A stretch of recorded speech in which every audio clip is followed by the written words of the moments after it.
Eyebrow করার পরে তারপর চলে গিয়েছিলাম সালারের স্টেশন বাজারে যে ড্রাই ফ্রুটের দোকানটা আছে, তো ওখানেই চলে গেছিলাম। ওখানে গিয়ে আমার যেগুলো নেওয়ার ছিল, যেমন কাজু আমন্ড, তো সেগুলো নিয়েছিলাম। আমি যখনই এইরকম আমার কিছু নেওয়ার হয় তো আমি ওইখানেই যাই। তো ওখানে আসার পথে এখানে জুস বিক্রি করছিল আর কি।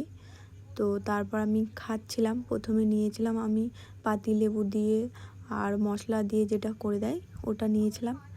তো ওটা নেওয়ার পরে তারপরে মৌসম্বি লেবুর একটা জুস নিয়েছিলাম, ভালো ছিল বেশ খেতে মোটামুটি।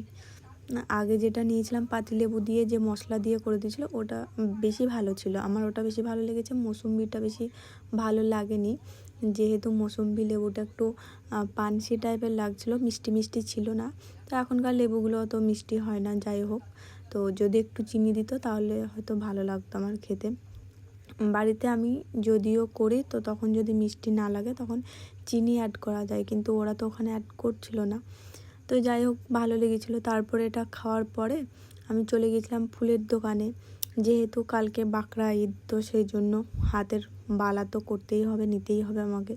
তো আমি চলে গেছিলাম ফুলের দোকানে, নার্সারিতে এখানে।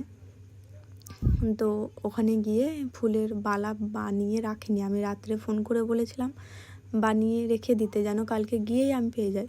তো তাও পাইনি। তারপর এখানে বানাচ্ছিল, আমি আর মামুনি ওয়েট করছিলাম। তো জিপসি আর এই গোলাপ দিয়ে আমাকে বানিয়ে দেবে। গোলাপগুলো অত সুন্দর ছিল না, মরা মরা টাইপের গোলাপ ছিল, বেশ ভালো ছিল, চলে যাওয়ার মতন।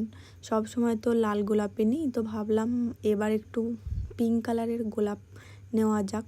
তারপরে আবার একটা নার্সারিতে চলে এসেছিলাম ফুলের দোকানে।